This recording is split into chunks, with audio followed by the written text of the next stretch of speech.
Hello everyone, welcome to our study channel CBSE warrior. हमारा topic चल रहा था दिल्ली सल्तनत से संबंधित था सैयद वंश, लोधी वंश और सल्तनत कालीन प्रशासन। आज हम डिस्कस करेंगे।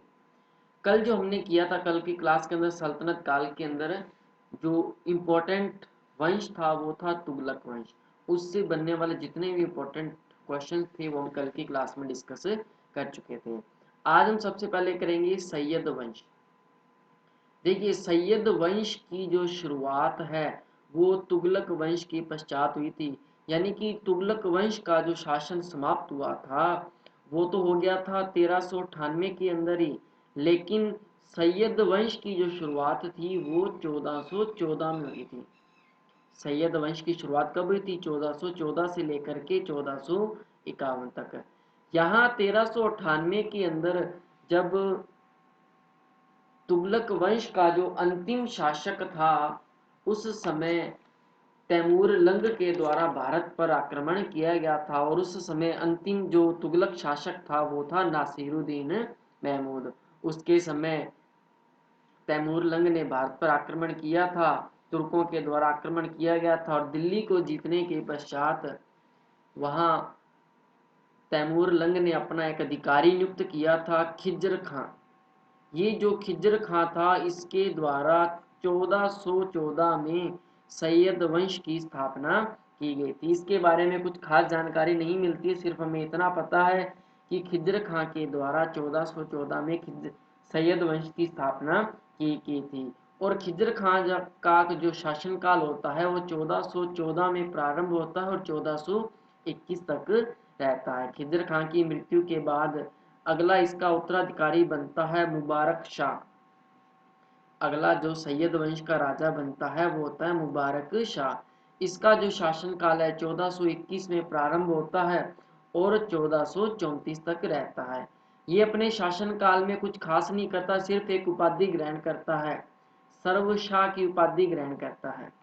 मुबारक शाह के द्वारा अपने शासन काल में सिर्फ सर्वशाह की एक उपाधि ग्रहण करता है, और मुबारक शाह की मृत्यु के बाद अगला जो राजा बनता है वो जो इम्पोर्टेंट राजा है, महान राजा है, वो है आलम शाह। देखो, आलम शाह से पहले भी सैयद वंश के अंदर राजा आए होंगे, लेकिन इसके बारे में हमें जानकारी नहीं मिलती है, वर्णन नहीं मिलता, हमारे सिलेबस में नहीं है। तो हम सिर्फ किसके बारे में रीड करेंगे? सिर्फ आलम शाह के बारे में। आलम शाह की अगर हम बात करें, इसका जो शासन काल है वो 1451 में समाप्त हो जाता है। क्यों? क्योंकि आलम शाह के द्वारा अपनी इच्छा से दिल्ली सल्तनत की गद्दी को ये क्या करता है? त्याग देता है। गद्दी का ये त्याग कर देता है, और दिल्ली सल्तनत छोड़ने के पश्चात जो दिल्ली की गद्दी होती है उस पर लोधी वंश के शासक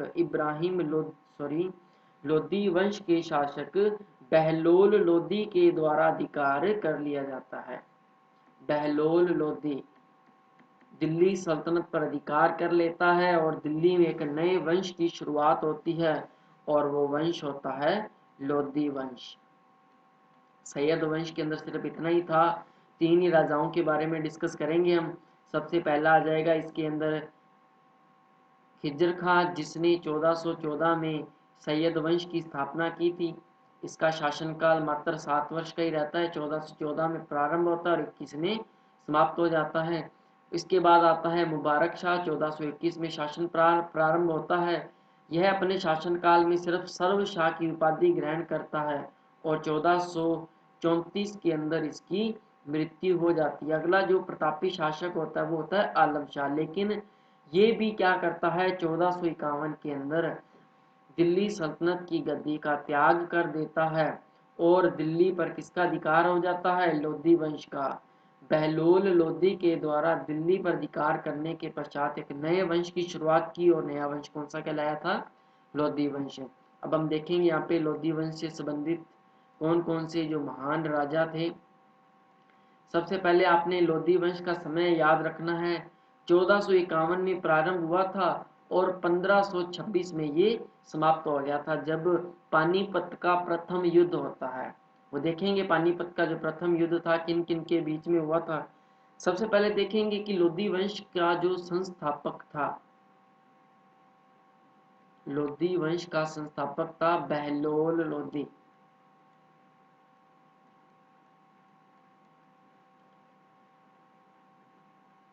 सैयद वंश के अंतिम शासक आलम शाह ने शासन का त्याग किया था दिल्ली सल्तनत का, और बहलोल लोधी ने इसका फायदा उठा करके दिल्ली पर अधिकार कर लिया और लोधी वंश की स्थापना कर दी। बहलोल लोधी की अगर हम बात करें तो देखो, तुर्कों के बाद पहली बार दिल्ली सल्तनत पर भारत में अफगान साम्राज्य की स्थापना हुई थी। अफगान साम्राज्य, ये जो लोधी वंश था ये एक अफगान साम्राज्य का रहने वाला था, और भारत में तुर्कों के बाद पहली बार अफगान साम्राज्य की स्थापना हुई थी।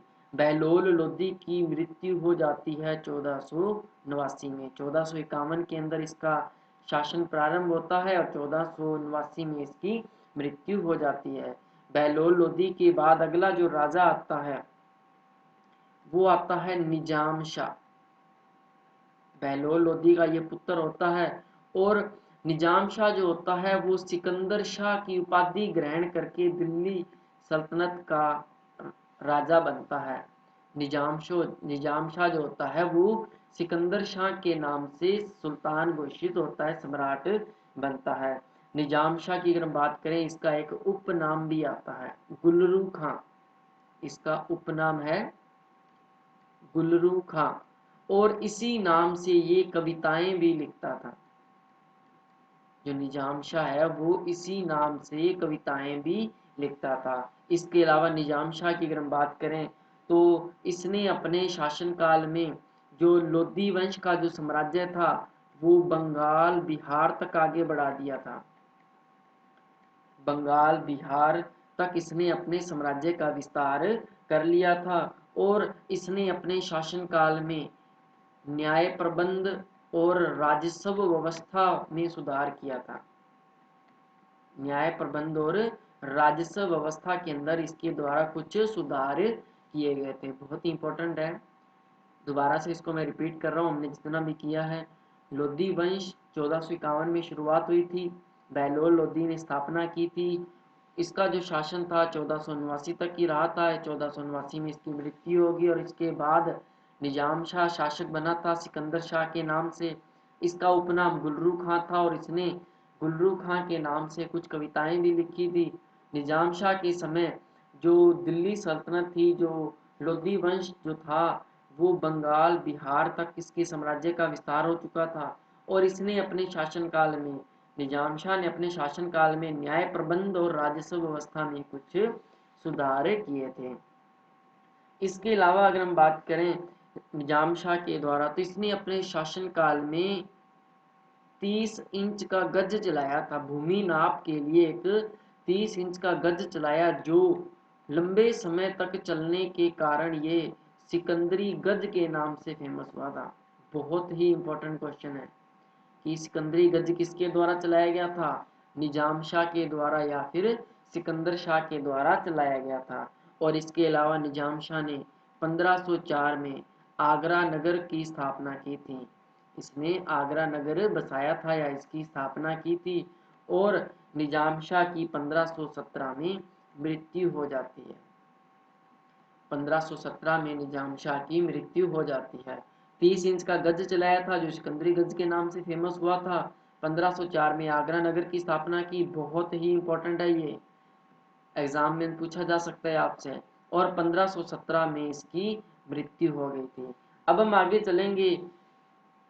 निजाम शाह के पश्चात जो अगला राजा बना था दिल्ली सल्तनत पर, क्योंकि जो मुगल काल के अंदर अगर हम देखें तो निजाम शाह के पश्चात, लोधी वंश के पश्चात जो दिल्ली सल्तनत थी, इसका जो संपूर्ण शासन भार था वो आगरा की तरफ हो चुका था। क्योंकि 1504 में निजाम शाह ने आगरा नगर की स्थापना की, और ये जो आगरा नगर था यहाँ मुगलों का बहुत ही लंबे समय तक शासन रहा था। मुगलों की कहें कि प्रमुख मुख्य स्थान था ये आगरा। इब्राहिम लोदी की बात करें तो इब्राहिम लोदी जो होता है 1517 में ये राजा बनता है आगरा के अंदर, और राजा बनने के पश्चात ही इसका 1517 में ही राजस्थान के राजपूत राजा राणा सांगा के साथ संघर्ष प्रारंभ होता है। राणा सांगा से इसका संघर्ष शुरू हो जाता है, जिसमें इब्राहिम लोदी राणा सांगा से पराजित हो जाता है। और इसके अलावा 1526 में इब्राहिम लोदी का संघर्ष होता है बाबर के साथ। बाबर और इब्राहिम लोदी के बीच में 1526 में युद्ध होता है, और ये युद्ध किस नाम से जाना जाता है? पानीपत के नाम से जाना जाता है। पानीपत का प्रथम युद्ध बहुत ही इम्पोर्टेंट है। हमने अभी तक पढ़े हैं कि पानीपत का ये जो पहला युद्ध है, इसके बाद जब मुगल काल प्रारंभ हो जाएगा तो उसमें पानीपत का द्वितीय और तृतीय युद्ध भी हम पढ़ेंगे। ये जो पानीपत का प्रथम युद्ध हुआ था, इस युद्ध के पश्चात दिल्ली जो सल्तनत थी, जो लोधी वंश था, ये समाप्त हो चुका था। पानीपत के प्रथम युद्ध के बाद जो लोधी वंश था वो समाप्त हो चुका था, और भारत में एक नए वंश की शुरुआत हुई थी। और नया वंश कौन सा था? मुगल वंश। मुगल साम्राज्य की शुरुआत हुई थी 1526 में। बहुत ही इम्पोर्टेंट टॉपिक है ये जो मुगल वंश है, ये हम करेंगे अगली क्लास के अंदर। आज हमारा जो टॉपिक है लोधी वंश और सैयद वंश, ये कंप्लीट हो जाएगा। और इसी के साथ साथ जो दिल्ली सल्तनत है, उससे भी इम्पोर्टेंट क्वेश्चन एग्जाम के अंदर पूछे जाते हैं। तो हम शुरू करते हैं यहाँ पे दिल्ली सल्तनत की। जो दिल्ली सल्तनत थी, वहाँ की शासन व्यवस्था किस प्रकार की थी? किन किन राजाओं के द्वारा किन किन अधिकारियों की नियुक्ति की जाती थी? देखो, सबसे पहले आपने इसमें क्या नाम याद रखना है? कुछ पॉइंट लिखूंगा मैं यहाँ पे, आपने सिर्फ उन्हीं को ही याद करना है। पहला सुल्तान हो जाएगा, दूसरा अमीर, तीसरा आ जाएगा यहाँ पे मजलिस ए खलवत,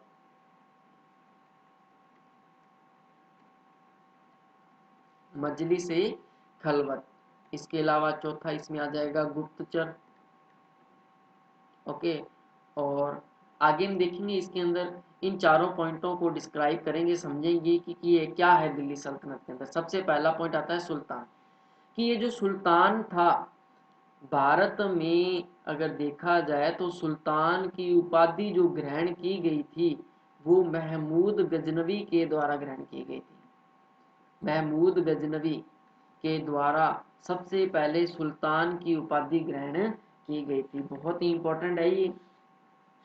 इसके अलावा जो महमूद गजनवी था, जो सुल्तान था, जो सुल्तान जो होता था सर्वोच्च राजा होता था, और राजा के पास ही सर्वोच्च शक्तियां होती थी।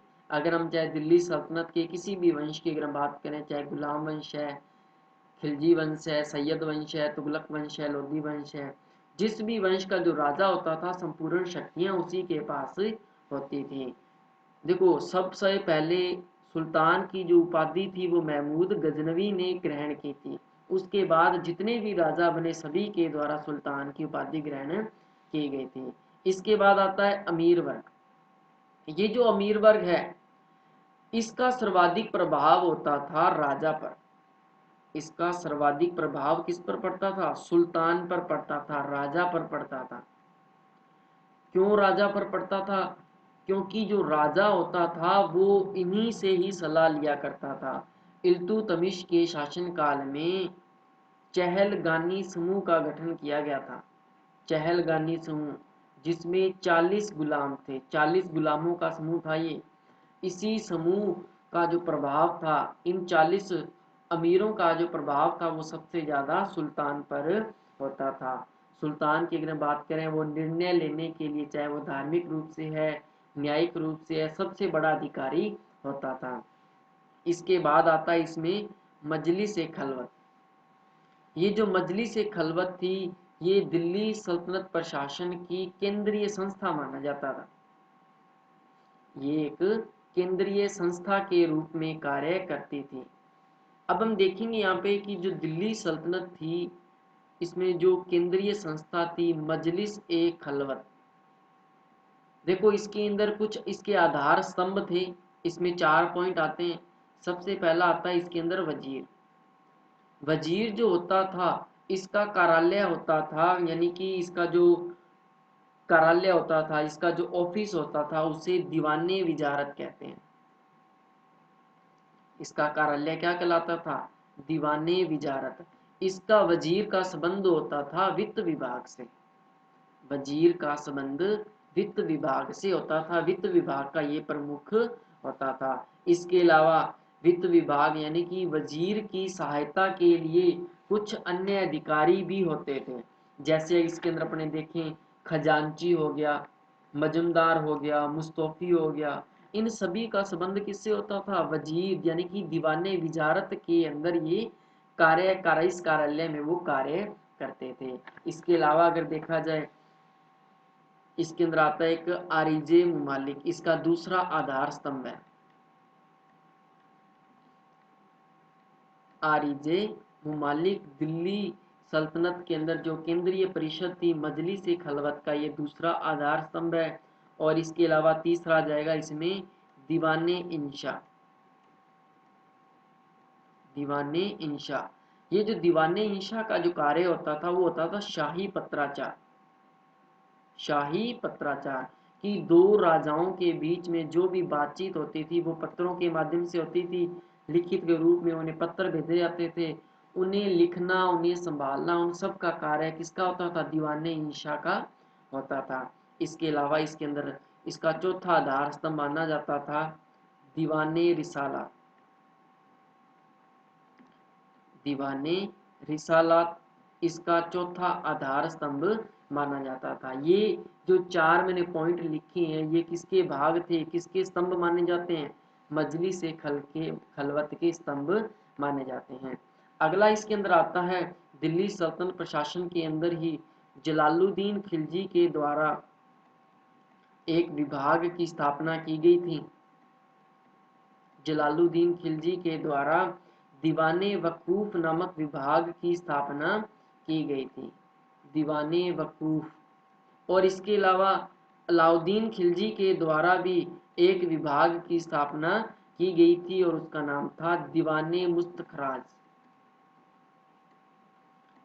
दीवाने मुस्तखराज। ये जो दोनों विभाग थे इनका जो संबंध था वो वित्त विभाग से था।